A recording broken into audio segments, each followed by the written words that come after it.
Bago ko simulan ng kwento mga kabaryo, gusto ko lang sabihin na magiging ganito na ang narration natin at upload sa bawat story na ating babasahin. Live narration na rin tayo. Yun lang mga kabaryo, umpisa na natin ang kwento.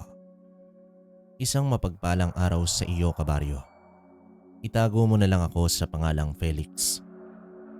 Sa ngayon ay masaya na akong namumuhay kasama ang pamilya. Mahigit 2 dekada na rin akong naninirahan dito sa Maynila. Pero kahit sa haba ng panahon, sa pakikipaglaban sa moderno at mataong lugar, ay nananatili pa rin sa aking alaala ang minsang karanasan na kailanman ay hindi ko malilimutan. Ang makaharap ko mismo ang isang balbal. Ayon sa mga matatanda, ang balbal ay isang uri ng aswang at pangunahing pagkain nito ay ang bangkay ng tao. May kakaiba itong kakayahan na hindi halos napapansin ng mga may bahay kapag bumibisita ito sa lamay at kapag nakalapit na ito sa ataul at nakadungaw na sa nilalamayan, tiyak na ang pagkawala ng bangkay. Sa ordinaryong mata ng tao ay hindi ito napapansin. Naroon lamang ang bangkay pero ang totoo, isa na itong malaking sanga ng puno o di kaya ay katawan ng saging. Kaya payo ng mga matatanda, kilalaning mabuti ang bawat taong bumibisita sa isang burol. At kapag may napansin na hindi mo kakilala, bigyan mo daw ito ng tubig na may halong asin. Kapag tinitigan lang at hindi man lang ito tinanggap, ay magduda ka na. Nangyari ito sa panahon kung saan umanaw ang aking lolo Pipito, 1986, Southern Leyte. Sa panahong ito ay nasa edad 20 anyos pa lamang ako. 2 bayan pa ang aking tatahakin bago makarating sa bahay ni lolo. Kaya naman maswerte na lang kung minsan sa isang taon ay nakakadalaw ako sa kanila. Lumaki ako na hindi halos kilala si Lolo Pipito. Hanggang isang araw ay nabalitaan na lang namin na pumanaw na siya. Sa kabila ng kanyang katandaan ay namamalaot pa rin ito. At sa araw niya iyon ginagawa dahil nahihirapan na siya kapag gabi. Gawa na rin ang panlalabo ng paningin. Ayon sa aking tiyahin, natagpuan si lolo sa kanyang bangka na wala ng buhay. Inala nila na ang sanhi ng kamatayan ay ang labis-labis na pagbibilad sa araw. May alta presyon din kasi itong si lolo. Kinagabihan ay naghanda na kami ng mga gamit para sa 1 linggong pananatili sa bahay ni lolo. Pamilya kasi namin ang naatasang mag-asikaso sa burol. Alinsunod ito sa napagkasunduan. Kawawa naman si lolo'y tay no, namatay sa gitna ng paghahanap buhay. Malungkot na wika ko noon. Matigas din kasi ang ulo eh.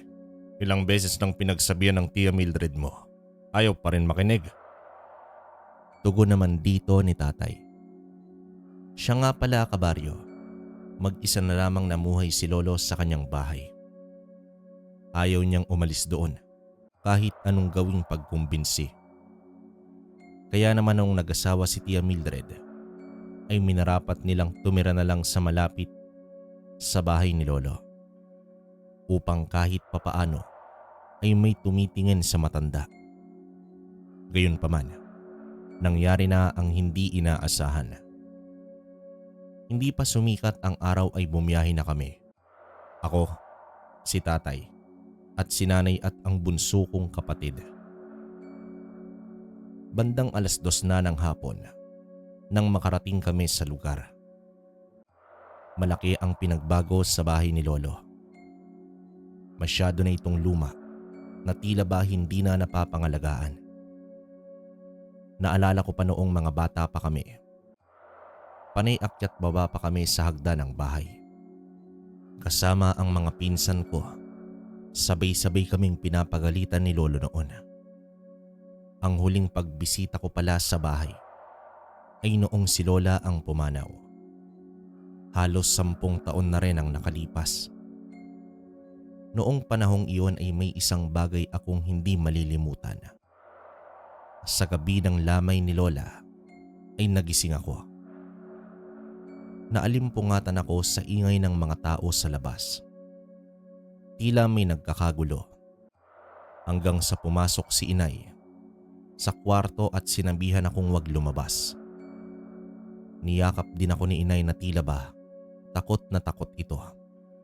Hanggang sa narinig ko na lang ang salitang balbala. Nang tanungin ko si inay kung ano ang balbala, ay umiling siya at nagsabing tumahimik na lang. Maya-maya pa ay humupa na ang gulo at nakaamoy ako ng inihaw na ipon. Wala talaga akong kaide-ideya sa mga nangyayari noon. At heto na naman, panibagong burol ang sasadyain namin sa bahay ni lolo. Si lolo nga pala ay tatay ni tatay. Kaya nung pagdating namin sa bahay ay agad siyang lumapit sa ataul at umiyak ito. Gawa na rin marahil sa silakbo ng damdamin ay napagsalitaan ni tatay si Tia Mildred ng hindi maganda. Bahagyang nagkasagutan ang magkapatid. Kaya agad umawat ang iba pang mga kamag-anak. Nang mahimasmasan ay humingi naman ng paumanhin itong si tatay kay Tia. Samantala, sa unang gabi ng lamay ay maayos naman ang lahat. Ni hindi nga sumagi sa isip ko ang tungkol sa balbala. Punong abala rin kasi kami dahil sa dami ng bisita. Ako ang naatasan na mag-asikaso sa pag-ilaw sa buong paligid. Bukod kasi sa mga lamparang nakasabit sa mga kawayan, ay gumawa rin ako ng mga siga. Alinsunod ito sa utos ni tatay. Ilang metro din ang layo ng siga sa may gilid ng bahay. Sapat na ito upang magbigay ng liwanag sa kapaligiran. Pangalawang gabi, sa sandaling yon ay napagkatuwaan ko ang apoy. Nakaupo ko noon sa bangkito habang pinabantayan ng siga sa labas. Nang may mapansin akong 4 na tao sa di kalayuan. Malabo dahil madilim, pero tiyak akong mga tao iyon. Noong una, akala ko ay baka napadaan lang. Subalit nagpabalik-balik ang mga ito. Nasa 4 o 5 beses na yata iyon. Bagamat nagtaka na ako, wala muna akong sinabihan, baka nagkamali lang ako. Hanggang sa ang 4 na iyon ay tumungo na sa bahay. Pasimple akong tumayo at sinalubong sila sa may tarangkahan. Magalang ko naman silang binati. Tumugo naman sila ng ngiti at ang isa ay nagwikang kaibigan daw sila ni lolo at nagmula pa daw sila sa malayong lugar. Gawa nga na wala naman akong nakitang kakaiba, kaya pinatuloy ko sila. Sinundan ko sila ng tingin. Tumangu-tangu pa sila sa ibang mga bisita hanggang sa tuluyan na silang nakakyat sa loob ng bahay. Nakita ko pa sila sa may bintana at nakikipag-usap pa kay Tia. Doon na ako napanatag at bumalik na sa aking pwesto. Makalipas ang ilang minuto ay lumabas na sila. Normal na naglakad at nagpaalam pa. Nanatili lang akong nakaupo at sinundan sila ng tingin habang papalayo. Sa hindi malamang dahilan, ay ang ikatlong lalaki ay parang naaninag ko na may kinakarga ito sa balikat. Nakita ko iyon nang papalapit na sila sa dilim at naaninag ko na lang ng konti. Inurap-kurap ko ang aking mga mata dahil bigla naman akong nahilo. Pinagdiinan ko pa sa aking sarili na baka dahil lang yon sa puyat. Hanggang sa sumapit ang ikalimang gabi, ang huling gabi ng burol. Pumanhik muna ako sa loob upang magtimpla ng kape. Medyo natagalan ako sa kusina dahil nakikipagkwentuhan pa ako sa aking pinsan nang may biglang sumigaw na matandang lalaki. Diyos ko, nasaan ang katawan ni Pipito? Nasaan na? Sino ang bumisita dito ng mga nakaraang gabi? Sabihin niyo sa akin. Sabihin niyo. Sigaw ng matanda na may halong takot at lungkot. Dali-dali naman kaming lumabas at halos magwala na ang matanda na nakilala ko bilang si Mang Pulo. Isa itong albularyo. Dito nagkagulo ang mga tao at sabay-sabay na pumasok sa loob. Nagkalituhan na kami hanggang sa nabanggit ni Itay ang salitang balbal.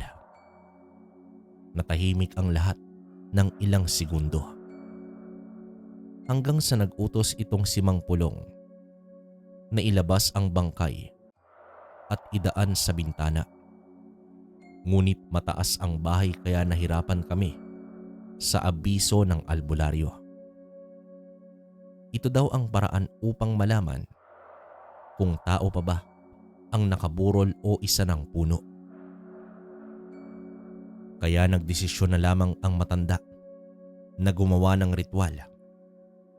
Kumuha siya ng langis at nilagyan ng abo. May mga inuusal siya. Matapos nito ay pinagbuksan niya ang ataul at ipinahid ang langis sa noo ng bangkay. Sa maniwala kayo o hindi, kabaryo, nang ikurap ko ang aking mga mata, ay bumulaga sa amin ang katawan ng puno ng saging na nakatakip pa ng tuyong dahon nito. Napahiyaw si Tia Mildred at halos maglupasay na sa kakaiyak. Ang bangkay ni Lolo ay napalitan ng katawan ng saging. Hindi naman ako nakakilo sa sandaling yon at muling nanumbalik ang alaala ko noong si Lola naman ang nakaburol. Dahil sa matinding pagkadismaya at galit ay napasuntok si tatay sa dingding. Pinagmumura niya ang mga balbal. Nagkagulo na. Panay tanong sa bawat isa kung may bumisita bang kakaiba sa mga nakaraang gabi. Hindi man ako tiyak pero sinabi ko sa kanila ang napansin kong 4 na bisita noong ikalawang gabi. Nangingilid na rin ang mga luha ko habang nagkikwento. Napaluhod si tatay sa tindi ng emosyon, lalo pa nung nagwika na ang albularyo. 3 gabi na pala ang lumipas nang makuha nila ang bangkay ni Pipito. Masyado nang matagal. Pero wala na tayong magagawa. Parang maghahanap tayo ng karayom sa gitna ng karagatan sa lagay na ito. Pasensya na kayo, Ricardo, Mildred. Wala na ang bangkay ng tatay nyo. Malungkot na wika ng albularyo. Nagtapos ang gabi na puno ng emosyon. Sa pagsapit ng umaga, tila walang gana ang lahat na maghanda para sa paghahatid sa huling hantungan ni Lolo. Sino ba naman ang magkakainteres sa katawan ng saging na ilibing pa? Bago naman magtanghali ay bumalik itong si Mang Pulong. Kinausap niya ang pamilya. Kailangan pa din daw namin ilibing at ipagpatuloy ang tradisyon. Gayunpaman, sa kabila ng nangyari ay inilibing pa rin namin ng maayos ang ataol ni Lolo. Subalit hindi sumama si tatay sa sementeryo. Batid ko ang hindi niya matanggap na pangyayari. Namatayan na nga, ninakawan pa ng bangkay. Sa ating tradisyon, kabaryo, nagpapakain tayo sa mga bisita pagkatapos ng libing. Subalit wala nang ganoong nangyari. Dobling sakit ang dulot sa nangyari. Kahit ako man ay nakaramdam ng sobrang lungkot at galit. Hindi man sinasabi ni tatay pero ramdam ko na parang ako ang sinisisi niya sa mga nangyari. Pero sino ba ako upang makilala ko kung tao ba o aswang na ang aking kaharap? Kinagabihan sa mismong araw na yon ay nagpasya si tatay na magpaiwan sa bahay ni lolo. Kami na lang daw ang babalik sa amin. Pero tumutol ako. Alam ko ang balak niya, ang hanapin at maghiganti sa balbal. Tumigil ka, Felix. Ikaw nga mismong nagpatuloy sa mga balbal na yon. Ano naman kayang magagawa mo laban sa mga nilalang na yon? Galit na wika noon ni tatay. Kahit ako po ay sinisisi ang aking sarili, tay. Pero hayaan niyo naman ako. Para man lang makabawi ako kay lolo. Sambit ko naman noon. Wala nang sagot si tatay noon, kabaryo. Sa halip ay pumasok siya ng kwarto. Kinaumagahan ay hinatid ko sila inay sa may sasakyan. Kahit siya ay nag-aalala para kay tatay. Tiniyak ko naman sa kanya na hindi ko ito pababayaan. Nasa kalungkutan at galit ngayon si tatay.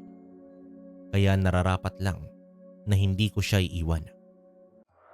Pero ang tanong, ano ang gagawin namin? Umabot na ang tanghali. Walang salitang namagitan sa amin ni tatay. Nasa loob lang siya ng bahay ni lolo, habang ako naman ay naglinis sa bakuran. Inaya ko siya ng tanghalian at doon ko na kinausap kung ano ang aming gagawin.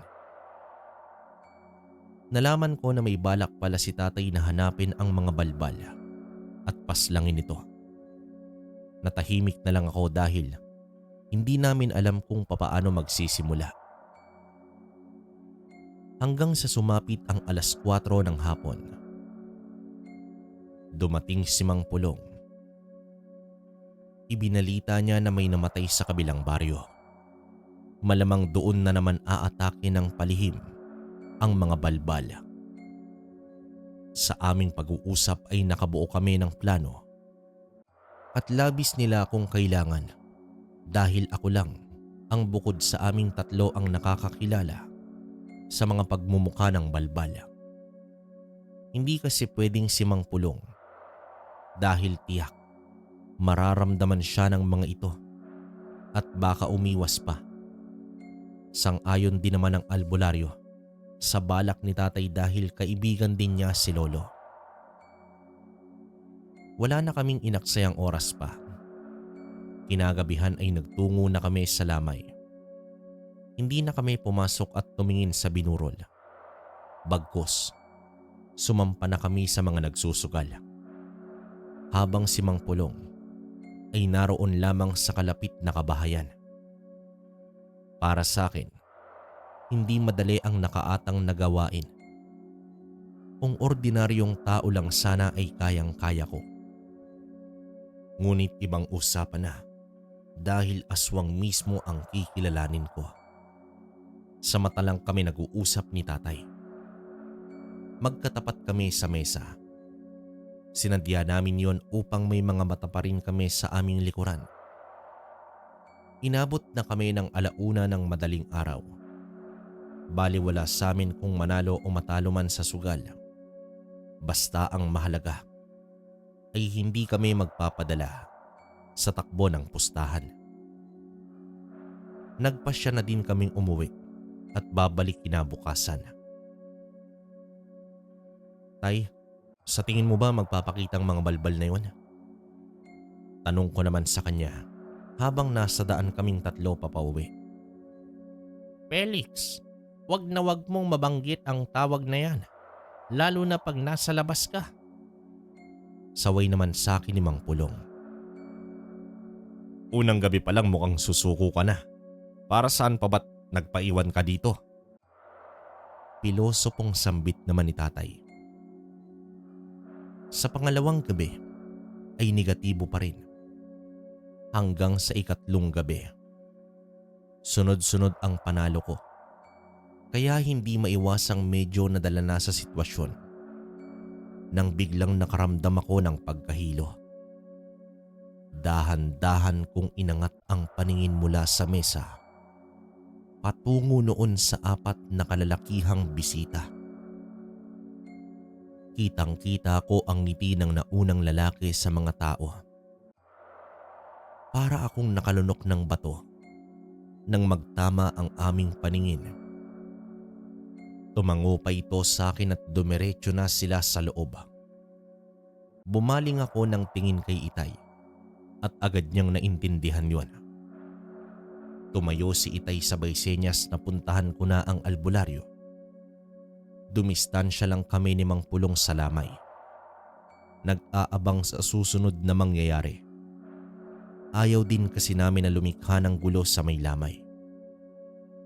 Ilang minuto pa ay biglang lumabas ang 4 at kumaripas ng takbo. Indikasyon na may ginawa si tatay sa loob ng lamay. Nagkaroon ng gulatan at pagtataka sa mga tao pero simpleng lumabas lang si tatay. Habang ako naman ay nakaabang na sa gilid ng daan upang gawin ang aking parte. Nang papalapit na sila sa akin ay agad kong isinaboy ang sandamakmak na asin na nakalagay sa maliit na bilao. Animoy na paso ang 4, ngunit agad din silang nakabawi. Bumulaga sa akin ang nanlilisik na mga mata. Akmang susugurin na ako ay sumulpot naman si Mang Pulong.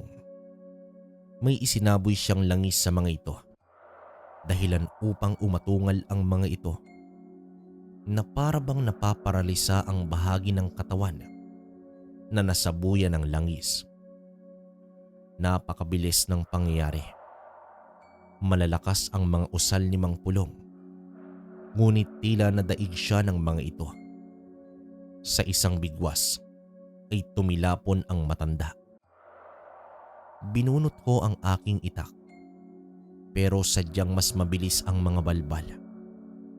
Umilag ito at ako naman ang binigwasan, dahilan upang tumilapon din ng ilang metro. Napangiwi naman ako dahil sa inindang sakit ng paa. Hanggang sa nakita ko si tatay na pinagtataga na ang isang balbal. Susugod din sana ang 3 kasamahan nito. Ngunit natigilan sila nang iharap sa kanila ni Mang Pulong ang isang kwintas. Para bang nasindak sila nito ng gusto. Kumaripas ng takbo ang 3 na para bang kasing bilis ng hangin. Sa gabing yun ay tagumpay naming nahuli ang isa sa mga balbal. Tinalian namin ang mga kamay patalikod gamit ang solidong kadena. Hindi nakapalag ang balbal dahil sa tuwing magpupumiglas ito ay nilalapat ni Mang Pulong ang kwintas sa balat nito. Hanggang sa nakarating na kami sa bahay ni Lolo. Iginapos namin ito sa haligi ng bahay noon sa ibaba. Ang bahay kasi ni Lolo ay malawak na silong ang ilalim. Mas mataas pa ito sa sukat ng tao. Doon nakalagay ang mga panggatong at kung ano-ano pang gamit sa pangingisda. Ibinuhos ni tatay ang galit sa mga nilalang na yon. Galit na galit ang aking ama habang pilit pinaamin ang balbal kung nasaan na ang bangkay ni Lolo. Subalit, sadyang matigas ang nilalang at ngumisi pa ito kahit ilang beses na itong nasapak sa mukha. Lumapit na itong si Mang Pulong at inabisuhan si tatay na magpahinga muna. Sinamahan ko si tatay papunta sa bakuran sa may bahaging may mahabang kahoy na upuan. Naiwan naman ang albularyo habang nakaupo kaharap ang balbal. Nagtimpla ko ng kape upang kahit papaano ay mahimasmasan kami sa pangyayari. Hindi ko sukat akalain na hahantong kami sa ganoong sitwasyon. Di ko makontrol ang bahagyang panginginig ng aking mga kamay. Kahit demonyo ang nakalaban namin, ay hindi ko pa rin maiwasan ang makadama ng takot. Hindi sa mga balbal, kundi sa aming ginawa. Di naman kasi ako sanay sa bakbakan, lalo na sa pag-torture ng isang nilalang. Tay, paano nyo pala nalaman na silang mga balbal kanina? Ano pong ginawa nyo kanina sa loob ng bahay? Kuryosong tanong ko. Binuhusan ko ng asin ng paa nung isa. Bigla silang naalarma at nagtakbuhan. Mabuti na lang at may nahuli tayo. Seryosong wika ni tatay. Makalipas ang halos kalahating oras, ay binalikan namin ang balbal. Pinagpahinga muna namin itong si Mang Pulong dahil bakas na sa mukha niya ang matinding antok. Kawawa naman ang matanda. At sa pagkakataong ito, ay may dala ng pamalo si tatay na may mahabang pako sa dulo. Hindi ko maisip ang sakit kapag tumarak na ang halos 3 pulgadang pako sa katawan ng balbal. Habang ako naman ay mahigpit sa pagkakahawak sa itak. Sa muli ay nagtanong si Itay, pero ganun pa din ang tugon ng balbal. Malakas na inihambalos ni tatay ang pamalo sa hita ng balbal. Bahagyang ngumiwi ang mukha nito, pero tila nakakatiis ito sa pinsala. Kung sa bagay, isa siyang aswang. Di hamak na mas matibay kumpara sa normal na tao. Naliligo na ito sa kanyang sariling dugo. Napagod na rin si tatay noon. Kaya naman ipinasa niya sa akin ang pamalo. Nais niyang ibuhos ko sa balbal ang galit. Nagkatitigan kami ng aswang, pero kahit konting takot ay wala akong nakita sa mga mata niya. Nasa isip ko ang senaryong wala na nga talaga ang bangkay ng aking lolo. Kinain at pinagpipiestahan na nila ito. At baka itinapon pa ang mga buto kung saan-saan lang. Iyon ang nagsindi ng mas matinding galit dahilan upang maihampas ko ng matindi ang pamalo sa ulo mismo ng balbal. Batid ko ang matinding pagpipigil ng aswang, pero wala na siyang kakayahang makalaban pa dahil sa orasyon ni Mang Pulong at bugbog na ang katawan nito. Sa pagpatak ng 2:00 ng madaling araw, napatayo naman itong si tatay at sumisigaw na tumakbo papalapit sa akin. Ang 3 kasamahan ng balbal ay dumating na. Dito napabalikwas na rin itong si Mang Pulong mula sa pagkakahiga sa maliit na papag. Mga kampo ng demonyo, mag-ingat kayo, Ricardo. Huwag kayong lumayo sa akin. At kayo naman, ano ang ginagawa nyo dito? Ililigtas nyo ba ang kasama nyo? Imposibleng mangyayari yan. Dahil isusugal ko ang buhay ko para sa pagharap na ito. Garalgal na wika ni Mang Pulong. Pero kalmado lang ang mga ito. Kalmadong pananalita na nagpaiting sa galit naming mag-ama. Isipin nyo na lang, kalmado nga. Pero may bahid ng pang-aasar. Habang isinasalaysay nila kung ano ang ginawa nila sa bangkay ng aking lolo. Winakwak ang tiyan. Unang nilantakan ng nabubulok na laman loob. Binalatan hanggang sa buto na lang ang natira. Nang mabusog sa laman, ay sabay-sabay daw nilang sinipsip ang natutuyong utak ng kawawang bangkay. Habang pinapakinggan ko yon, ay nanginginig na ako sa sobrang galit. Gustong gusto ko silang balatan ng buhay sa mga oras na yon.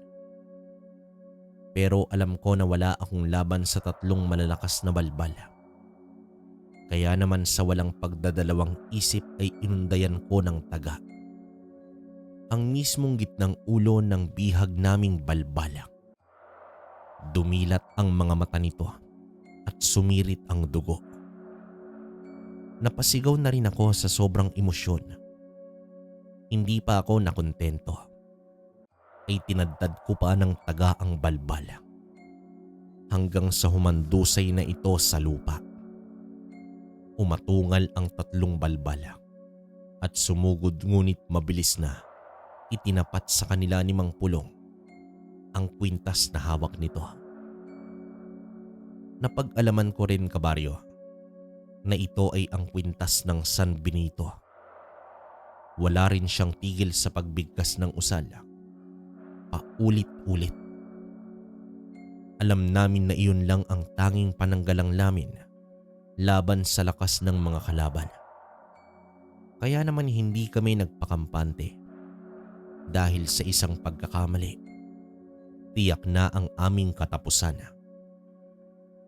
Kumuha naman ako ng mga panggatong at gumawa ng apoy sa bakuran. Nanatili lang sa likod ng mga puno ang tatlong balbala. Nakamasid at nakakakilabot ang mga titig. Pero wala na akong pagpipilian pa, kundi ang maging matapang. Kahit nakakaramdam ako ng pagkahilo dahil sa kanilang presensya. Ang bawat panig ay nagpapakiramdaman. Alam kong naghihintay lang sila ng tiempo. Ngunit tumilaok na ang mga manok. Udyat ito sa bukang liwayway. Dito napangiti na si Mang Pulong dahil ang bukang liwayway ay hudyat ng kanilang pag-atras. Sa pag-iral ng liwanag ay tuluyan na ding pumanaw ang aming bihag na balbala. Pero hindi sapat ang kamatayan nito upang mawaglit ang aming galit at pagkaawa sa bangkay ni Lolo. Sinunog namin ang bangkay ng balbala. Inausap din kami ni Mang Pulong sa susunod na hakbang. Ricardo, Felix, mas makakabuting bumalik na kayo sa inyo. Hindi titigil ang mga aswang na yon hanggat hindi makapaghihiganti. Malumanay na wika ng albularyo. Pero Mang Pulong, buhay pa ang mga demonyong yon. Gigil na tugon dito ni tatay. Kung mapaslang mo man silang lahat, may ibabalik ba nito ang ama mo? Hindi biro ang laban na ito, Ricardo. May pamilyang naghihintay sa pagbabalik ninyo. Pagkumbinsi pa dito ng albularyo. Napagtanto naman ni tatay noon, kabaryo, na may punto ang matanda. Wala ring magandang naidudulot ang paghihiganti, kundi ang patuloy na pag-usbong ng galit at bigat ng kalooban. Pinayuhan kami ni Mang Pulong na wag nang magpapabukas pa dahil tiyak muling susugod ang mga balbal sa pagpatak ng dilim. Gayunpaman, iniwan namin ang bahay ni Lolo. Tuluyan nang nawala ang naninirahan dito. Subalit ang mga alaala ay mananatili hanggang sa huli. Alam nyo ba, kabaryo? Simula sa araw na yon, ay hindi na ako kailanman bumalik sa lugar na yon. Kalungkutan at takot lamang ang bumabalik sa akin sa tuwing naalala ko ang bahay ni Lolo. Lumipas ang maraming panahon at sa awa ng Diyos ay hindi na ako nakaranas ng engkwentro kontra aswang. Subalit sa tuwing may pinupuntahan akong lamay ay muli kong naalala ang balbal sa burol ng aking lolo. Wakas. Okay mga kabaryo, so napansin nyo naman na ganito na yung narration natin. Nakikita nyo ako nakatalikod sa camera, pero yun nga kasi naapektuhan yung channel natin dun sa bagong protocol ni YT Pero huwag kayo malungkot kasi baka maging alternate na ulit yung pag-upload natin. Saka yun nga, kung gusto nyo ng mga style ng radio drama na sariling boses ko, pumunta lamang kayo sa Dear Kabaryo. Ito yun, Kabaryo. Search nyo lang yung nasa screen, Dear Kabaryo. May kita nyo yan. Mukha ko rin yung nandyan. Yan. So yun lang mga Kabaryo. At sa may mga tanong pa or komento patungkol sa storya ni Felix at ng kanyang lolo, comment nyo lang sa baba para mabasa natin. Magkakaroon na rin tayo ng live shoutout at para ma-featured or ma-featured yung name ninyo sa screen natin. So yun lang mga Kabaryo. Hanggang dito na lang muna. Maraming salamat.